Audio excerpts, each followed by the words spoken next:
What's up, everybody? I'm really excited about this episode. There's a ton to cover. First, Tua absolutely destroys Ryan Clark in a savage way. Next, Conor McGregor does Conor McGregor things and teases some stuff, but also calls people out. And Logan Paul finally responds to Dillon Danis absolutely destroying his fiance on social media. And Stephen A. Smith is causing a stir in the sports world this week.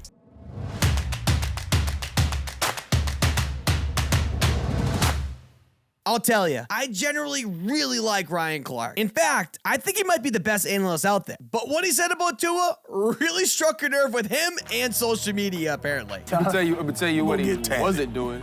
He wasn't in the gym.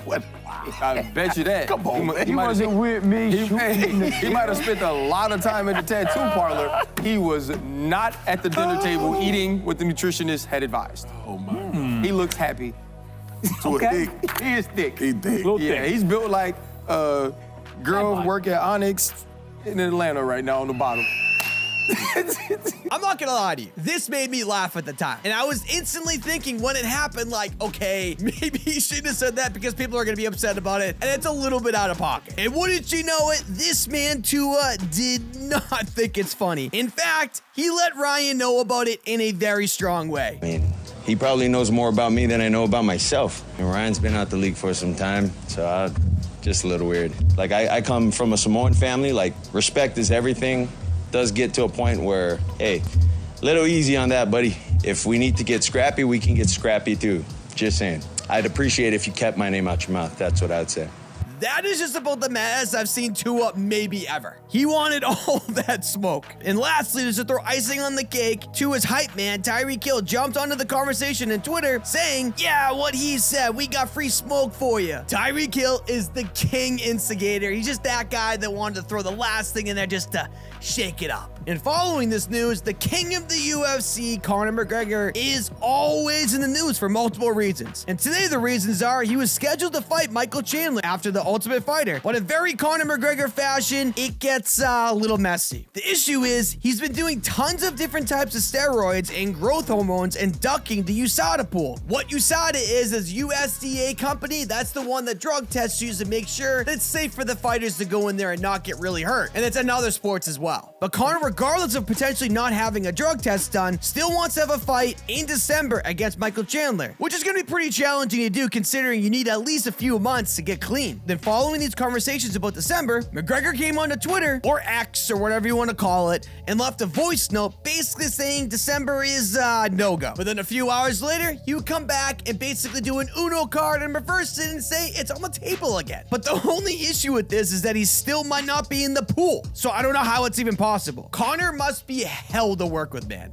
Trying to get two of these cage savages in the situation to package up a nice little fight, negotiate deals for both sides must be absolutely impossible. And then during all this madness, Conor calls out Tony Ferguson on Twitter saying, I'm gonna end you and badly. I've not forgot. Conor just calls everyone out. I kind of forgot that these guys had beef. And then Tony Ferguson replies in the most Tony Ferguson way in his roundabout way of trash talk. But the question I always ask is Conor actually gonna fight again? I want to say no, but then other times I say yes, because the guy is absolutely obsessed with the crap. At this point, I gotta lean towards yes, just because there's a lot riding on this fight with Michael Chandler, and depending on how bad that goes, or how good it goes for Conor, this might be his last fight. We shall see what happens, though. And now on to my favorite part of the video. Listen, I am no fan of Dillon Danis. Like, do not like the guy. I can't make that any more clear. And I am not a fan of Logan Paul for that matter. But what Dillon Danis is doing to Logan Paul's fiance, Nina Agdal, is next level savagery. I don't know where Dillon keeps getting all these photos, but he has hundreds or thousands of photos at this point with Nina Agdal and other men. Maybe it's her boyfriends, maybe it's fans, whatever it is, they just keep coming by the dozens and they never run out. And reportedly, Logan was so frazzled by this that he hit Dillon with a cease and desist, and obviously that didn't rattle Dillon at all, and it was just business as usual. And finally, we get a response from Logan Paul on all this craziness. Dillon thinks a single photo he's posted has rattled me at all. He's a dumbass. I've been through the social ringer. I've seen it all. I've heard all the insults. I know exactly who I am. I know exactly who my wonderful, beautiful fiance is. I'm the happiest I've ever been in my life. some moron troll posting some bullshit on Twitter will never faze me ever. Yeah, Dillon lies about everything.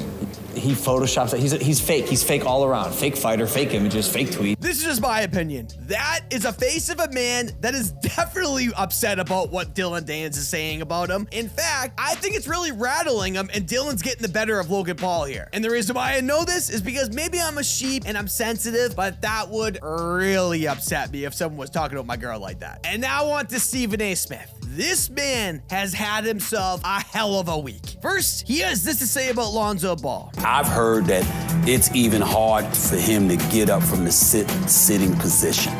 The funniest part about Stephen A. Smith is that he has some of the worst sources. Like, I'm sure he gets some things right. In fact, I know he's gotten some stuff right. But the guy isn't known for his, like, quote-unquote journalism or reporting. He's a personality, and he might be the best personality of all time. He really is unbelievable at what he does. So maybe he should keep his journalism reporting to someone else because he's not very trustworthy. So naturally, Lonzo Ball goes on to Twitter and destroys him on that take with a very simple video. Who are your sources, bro? Please tell me who your sources are. Come on, man. Come on, man. You gotta stop yapping. And I actually like you, man. I don't even know you like that, but I like you.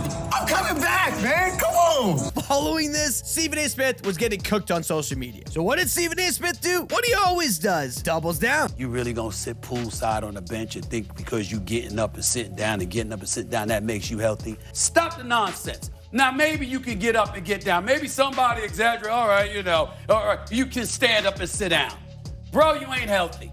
You've missed about 48% of your games, and you're only 4 years into your career. Then following this drama with Lonzo, he starts beef with another player, but in a different sport, Stephon Diggs. And those sources would get destroyed yet again. You got Stephon Diggs, this brother all-world receiver, but clearly wasn't happy, walked out, didn't want to talk to nobody. They came into training camp. They had some friction. They had to get settled and all of this other stuff. Brother wants out, by the way. I'm just telling you what I know. I got my own sources. Brother wants out. He don't want to be in Buffalo anymore. He don't want to. I'm telling you right now.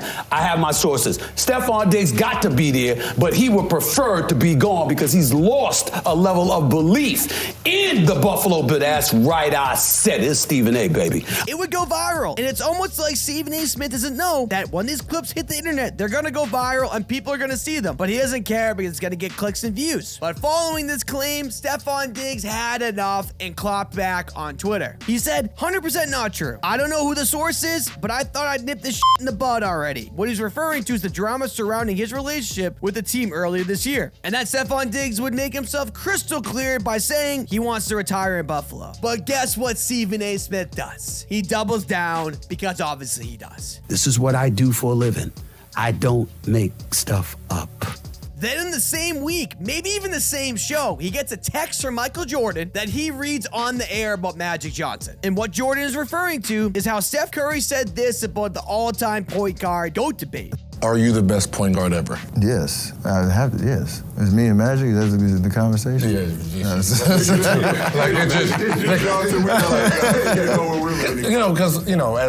Listen, man, I think it's really close. Magic Johnson changed the game in his respective era, and Steph Curry did the same exact thing during this time frame. If you ask me, I'm probably gonna lean towards Magic, but man, it is so close. But I'll tell you this, when someone like Michael Jordan talks about something, you gotta listen. I have to read you a text that I received this morning at 5:54 a.m. Good morning, sir. Although greatest of anything is always a debate, I beg to differ on greatest point guard of all time with what you said. Magic Johnson is easily the best point guard of all time. Steph Curry is very close, but not in front of Magic. You must define point guard to really have a serious debate. Steph Curry is by far the best shooter of all time. Yes, his movement has created many shots for his teammates. He's a career 43% three-point shooter, but Magic Johnson invented the triple-double. Not true invented, but makes it more noticeable in terms of the impact on the game. It's a point guard stat, to be honest. Magic was the best. We can go on, but I don't want to take up too much of your time. I know you get the point. By the way, Magic has 5 NBA championships. Wow. That quote this morning at 5:45 was from Mr. Michael